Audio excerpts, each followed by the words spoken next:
Welcome, Annie, and we are live. So thank you for coming today for this interview. I'm Dr. Kate Bartram Brown, and as you may have seen from the previous interviews, I'm interviewing amazing people that I know, well, people that I think are amazing, that do lots of things in the world. Annie is actually a guide and healer in the Modern Mystery School, and she does many other different things. And of course, I wanted to talk to her about her areas of expertise and how her clientele in particular are dealing with COVID and how she's helping them through these difficult times. So I would wonder, Annie, if we could just do a little intro on yourself. I've done a brief one, but if you could just do a little intro so everybody can find out a little bit more about you, that would be great. Okay, thank you, Kate. And thank you for this opportunity to share. You know how much I love sharing this wonderful work that we do. And as you say, we're all unique and, can offer lots of different perspectives and aspects. So how I started with all of this is I was living in Bahrain in the Middle East for almost 30 years, actually. So for the majority of my life. And I started off as a PE teacher. And it's so funny because at the age of 12, I said, I'm going to be a PE teacher and I'm going to have 4 children. I just knew. And I did. I manifested it. It was one of those things. So everything was great. I was enjoying my life and I worked part-time as a PE teacher. I had plenty of time for myself, and it looked great on the outside. I had a house on the beach and a house in the south of France, and I was busy and I had lots of friends and living my life. And then suddenly death happened. My father died, and then my mother quickly followed, and then 2 aunts and 2 uncles.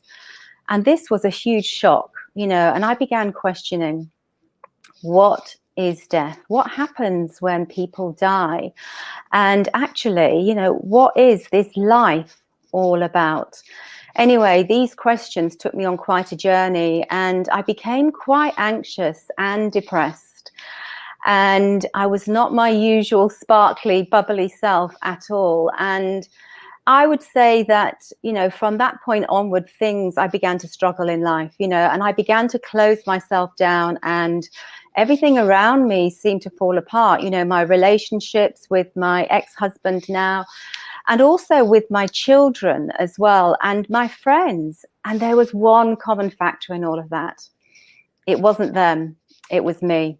And so I really didn't want to be this sad person that was sat on the couch. I had lost my spark. And so being the kind of person that I was, I thought, well, what can I do? I want to get back to who I really, truly am. And so I began exploring. There was that exploring child, a young child. I loved exploring. And I thought, right, I'm an explorer. I can find my way out of this. And so I began, and I tried many, many different things. I stopped drinking alcohol. I became a vegetarian. I had therapy. I did the yoga. And all I can say is all of those things had a positive effect on me. But then I would still find myself back down there again in that dark place, in that spiral. So although those things were great and they were they supported me, and I learned a lot through that process, there was something missing. And again, I couldn't look on the outside because I looked at everything around me, and everybody else was getting on with their lives. They were great. Again, it was me. And so I began, I was at that stage in my life, around just before 50 years of age. And I thought maybe it's my hormones. So anyway, I had an operation, I had a hysterectomy. And during that process, I actually had an allergic reaction to the anesthetic. And I had like a death experience. I had a white light experience where everything shut down, and I went up and there was this white light, and I remember saying, no, my children, I want to come back because of my children. So anyway, I came back, and it was a very, very unusual recovery. It was like a reset, I would say, because you know, something had shifted within me, and just like as that child, I knew that I was going to have 4 children, and I was going to be a PE teacher. It was like this was like a new start for me, and so I began again exploring and seeking. And during this recovery and during this exploration, a friend came to me and did Reiki, and it felt really nice. And then she said, oh, the people that teach the Reiki are coming to Bahrain. And I thought, maybe this is it, because I tried all these physical things, and now this was more of a spiritual nature. And I thought, maybe this is something that's missing in my life. And it's certainly the treatment that I had received had felt really nice as well. So I received the Reiki healing and the training, and it was like a little sparkle inside of me was being nurtured again. It was like a flame began expanding, and it felt good. So I thought, this is different. There's something has shifted within me. Didn't know what it was at the time. And anyway, I needed a Reiki bed. So I got back on the phone to my friend Eileen. I said, where do I get a Reiki bed in Bahrain, this tiny island in the Middle East? And she gave me the name of this girl, Lisa, that imported these really nice eco beds. So I rang Lisa, arranged an appointment, went to see her. And when I walked into Lisa's apartment, Lisa went into the lounge, but in her hall on a console table was a flyer, Life Activation. Well, I was drawn to it.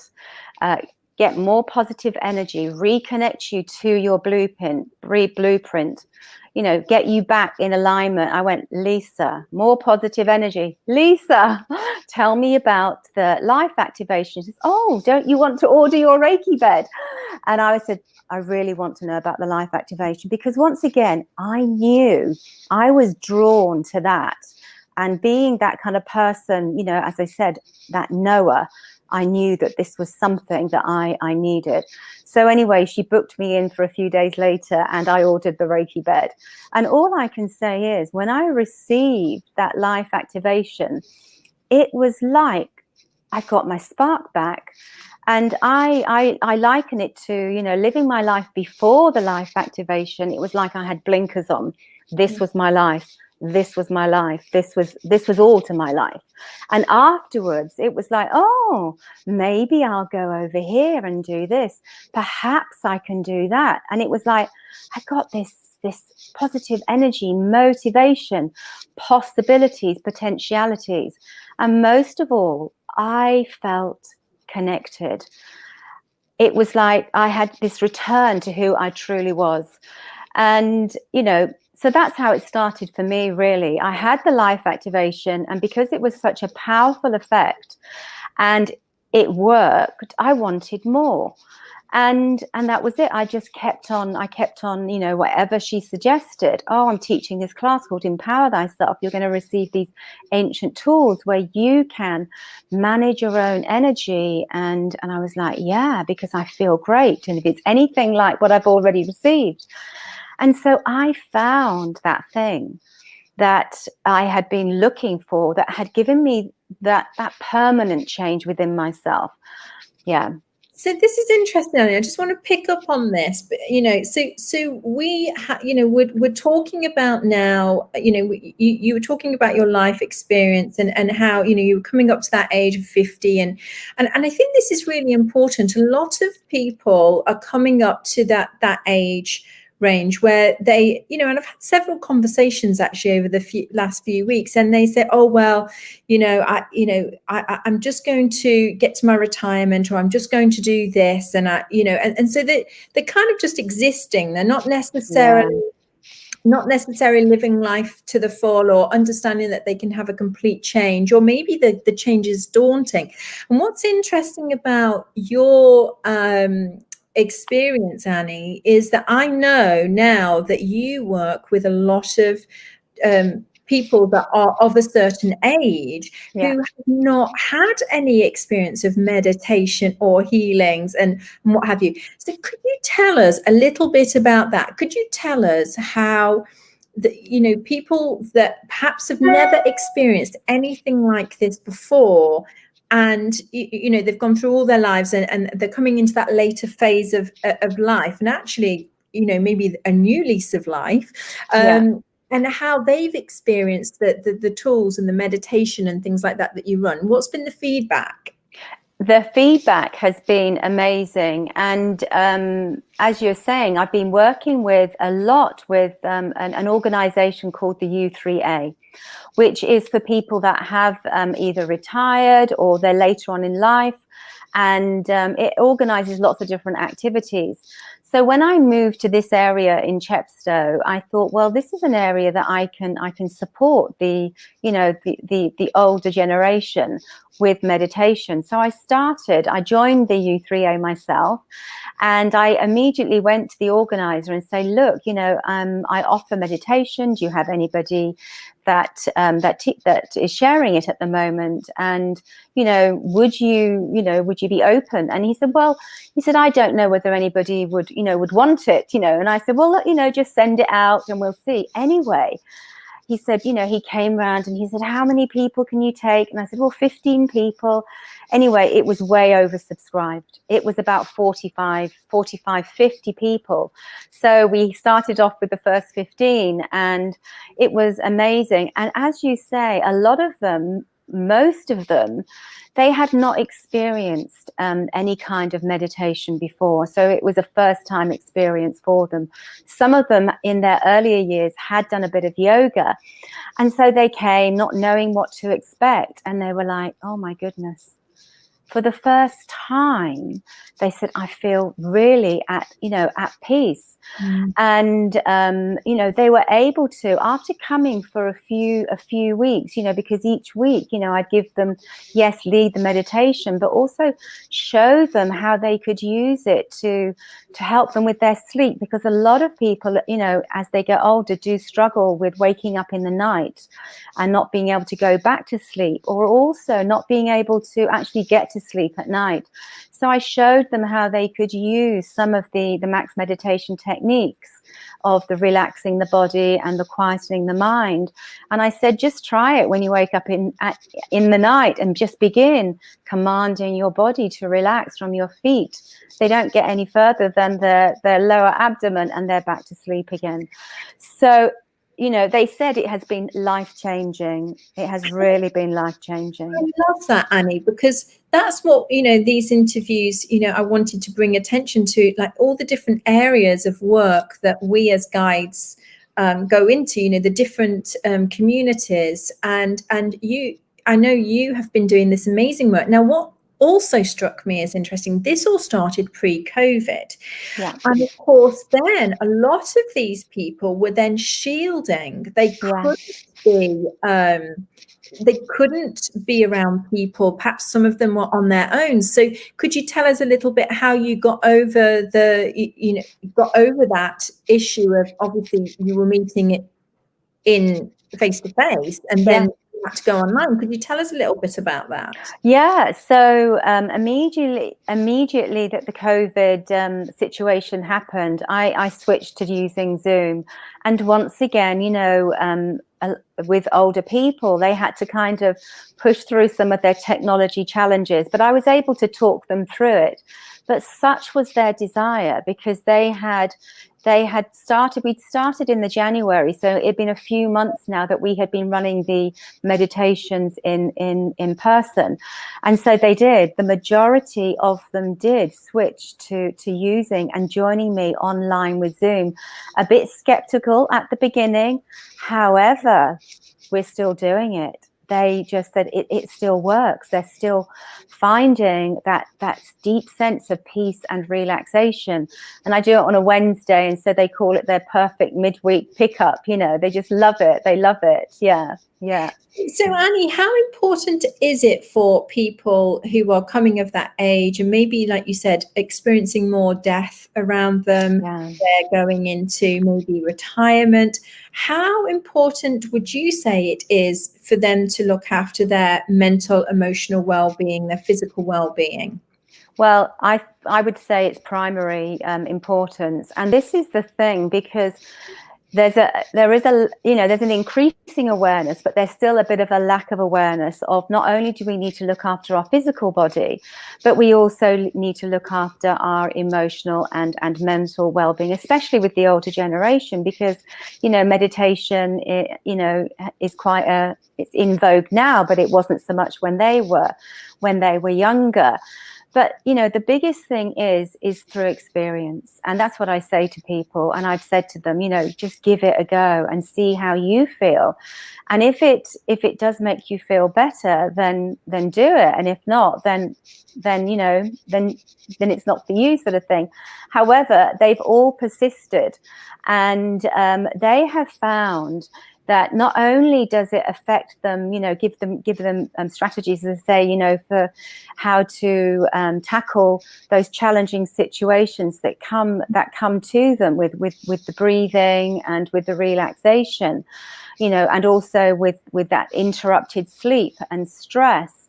But it's also, they're not reacting so much. One lady said to me, she said, driving, she sent me an email and she said, driving, this is when we were doing it in person. And she just said, driving away from your place, she said, as I was going down the lane, somebody cut in front of me. And she said, I was able to just let them do it. Now, before coming to meditation with you, that experience would have been going around and around in my mind all day. She said, but I was able to let it go. It was like, in the scheme of things, it doesn't really matter. So, I would say, they are increasingly, from their own experience, finding it has transformed their inner world and the way that they are showing up in the world, with their relationships, and the way that they react to situations in a much more positive way. That's amazing. And can you tell us a little bit about, I know we are experiencing this pandemic, and people are dying.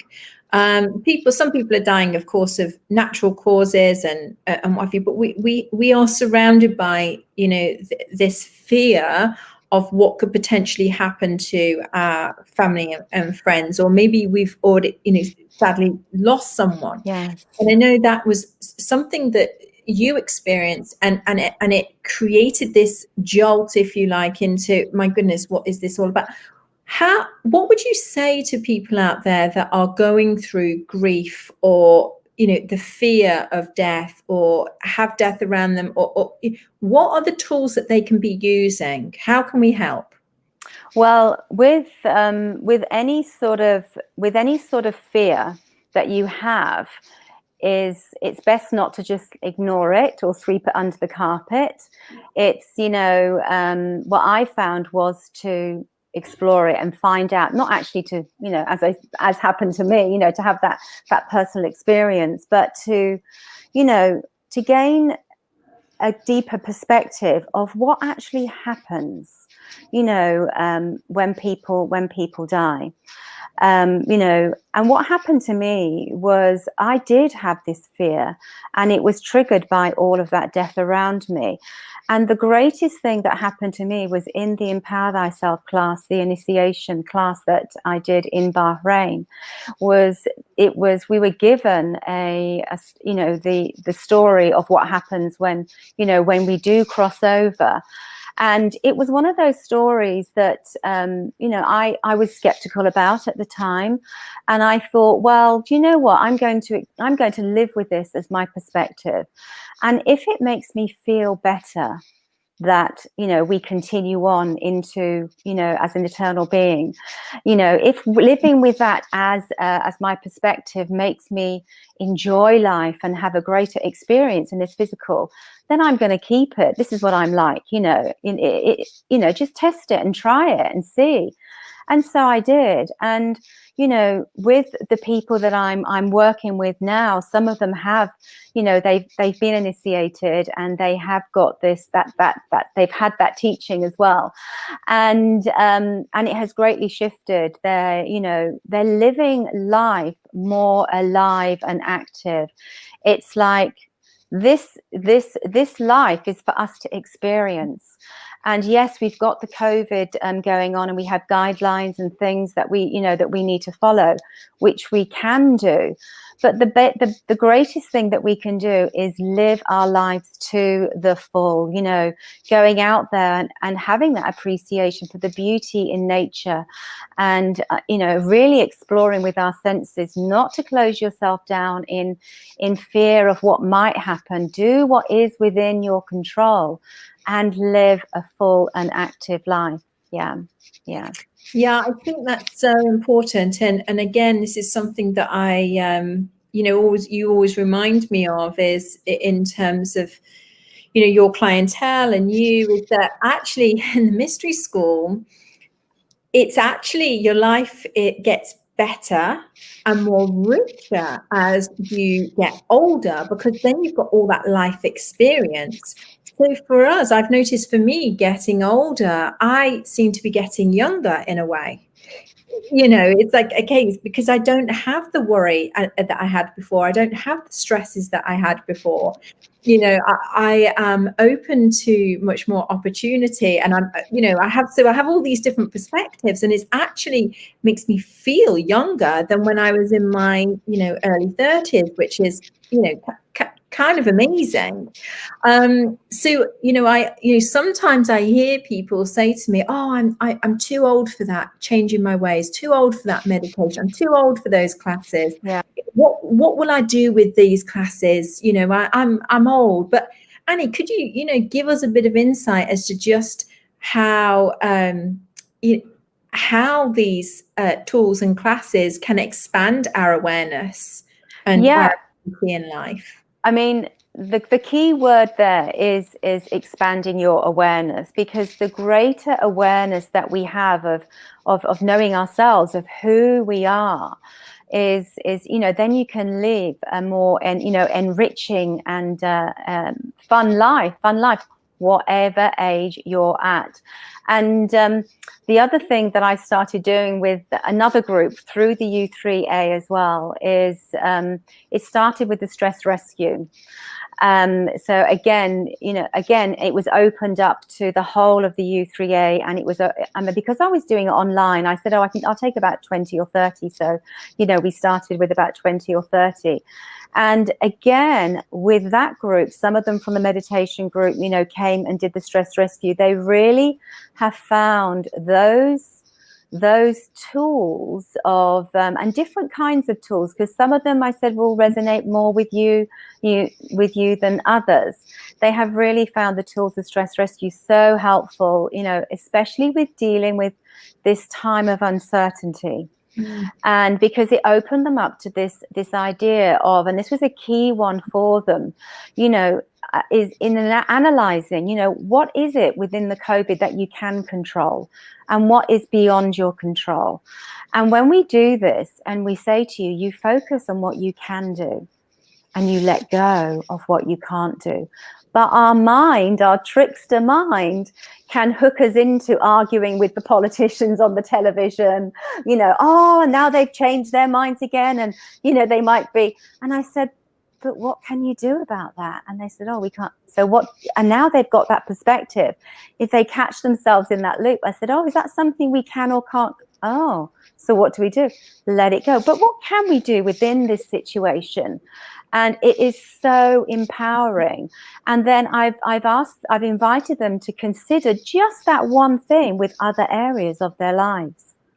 And it has been absolutely transformational. Yeah, I love that. I love that, because I do notice that, you know, especially with, you know, the older people in my family, that things can often play on their mind, and they can get into that loop of, you know, worry, and then it's very fearful. So what an amazing tool. Now, Annie, we are going to be running a stress rescue, aren't we? Yes. Next week, I think.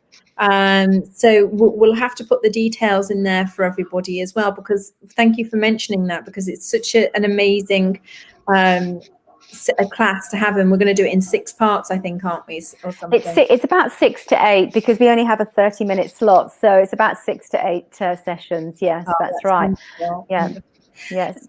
Annie, could you just finish off and tell us, you know, what are your three top tips? Your three top tips for people that are coming into that age where maybe they've decided they don't want to be in a certain relationship, they don't want to be, tied down to a certain way of life anymore, or maybe they're feeling that they're stuck and they can't move because of their age, because of their financial situation.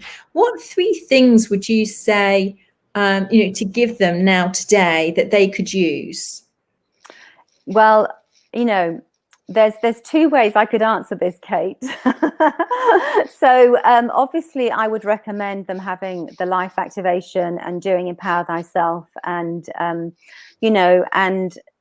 the galactic activation, because those three things would absolutely open up their their awareness, like it did for me, and and give them the tools then to actually go out there and say, okay, what is there that I can, what is there that I am here to do now at this stage of my life, and to live life as that back in your 20s. Although I'd say, like you have said, I'm living my life with so much more joy now than I did when I was that age, really. So that would be my three top tips, if they wanted to to invest in themselves and have and to have the sessions and the teachings. And then otherwise I would say to them, three things that I would say is just give it a go. Have that give it a go opportunity. Don't get stuck sitting on the sofa watching TV, and with that mindset, I'm too old. No, get up, go out, be the explorer, try things one way. If it doesn't work, try it another way. So be the explorer is a top tip. It's a really top tip. Move your body. Move your body. It's so, and in moving your body, and have that, be the explorer, move your body, and be open to opportunities that come your way. Those three things. Definitely. I love that, Annie. I love that, because everybody can do that. Exactly. It's free. It's free. It's absolutely free. And, it's just a mindset switch, isn't it? It really is a mindset switch. Going out of your door. Am I going to go left today? Am I going to go right? Don't always do things the same way. Mix it up, and do things, try things in a different way. Because if we keep doing things the same way, that's the life that we're going to create. Yeah, that's a really good point there, Annie. It's, if we keep going and doing the same thing, we're going to get the same results. And then if we change what we do, we're going to get different results. Exactly. And the big thing here with especially with older people, but also I went through this myself as well, is this fear of making a mistake. Of doing it wrong, or what people might say. Let it go. It's your time of your life, and if you see yourself as that explorer, there are no mistakes. There are only, okay, I tried it this way, didn't quite work out, so I'm going to try it another way. That is the explorer concept. There are no mistakes. There are just lessons or experiences for growth to learn from. So it's a really key thing. And because we have been conditioned, there's a right way and a wrong way, but really, is there? What's right for you? What is really right for you? And you won't know unless you explore. Yeah, so true, Annie. And I think people of that older generation probably had a bit of a harsher education than perhaps even we, well, certainly I did. Maybe it's either you're right or you're wrong, or, you were called out if you didn't do things, and you were expected to follow a certain way, and you would, even down to your relationships and what you did, it was very, I guess, very rigid and very structured for people. So it's breaking those challenges on a day-to-day basis. Yes, for sure. Be the explorer, and you don't have to be like anyone else. Be you. Be true to you. But who are you? And if you're the explorer, then you can find out what you truly like. And it, you know, it might not be what your partner likes or your friend likes, you know, but if you explore, you can find out who you truly are and what is right and true for you, and be true to you. And that's where the joy comes from. Allow yourself to be you. Yeah. Yeah, thank you, Annie. Could we, I want to make sure that everybody knows how to contact you, Annie, because I know there's going to be lots of people who are going to be wanting to join these meditations, and they're wanting to join, you know, your, you know, maybe your community, you know, of the, you know, the older generation, as you were just talking about. And I suspect, though, when they actually join, they'll probably be younger minded than all of us. Yeah, for sure. Yeah. After you finished with them, we'll be like, oh, are we in the right group? You know, but I wonder if we could put those in the comments so I can make sure that everybody can contact you. That I know that you're taking clients. I know you've got very busy, you know, over this time. But I do know that you're still taking on new clients, and I do know that you're still offering some of the classes and meditations in person, but restricted, you know, social distancing, etc. So I want to make sure that everybody can connect with you, Annie. So we'll make sure those details are in there. And do you have any particular classes coming up, or that people should know about? Yes, I have the Empower Thyself coming up at the end of September, on the 26th and 27th of September in Chepstow.